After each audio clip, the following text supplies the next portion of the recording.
চুইঝাল হচ্ছে পিপার্সি পরিবারের সপুষ্পক লতা। পান ও চুইঝাল একই পরিবারের।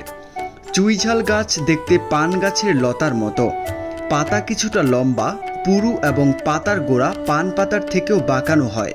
পাতায় ঝাল ও হালকা তেতো ভাব রয়েছে, তাই পানের মতো করে খাওয়া যায় না।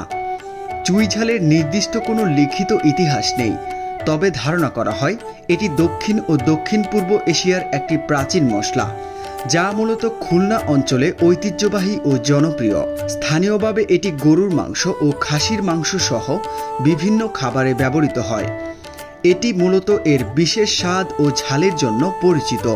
সাধারণত গেছু চুই ও ঝাড় চুই এই দুই ধরনের চুই গাছ দেখা যায়। চুইঝালের কাণ্ড, শিকড় ও লতা ছোট টুকরো করে মশলা হিসেবে ব্যবহার করা হয়।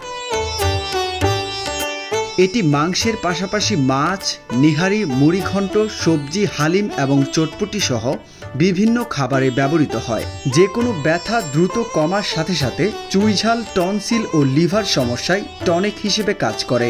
এই সকল কিছুর সাথে চুইঝাল খেলে সিজার রোগীরা অনেক উপকার পায়।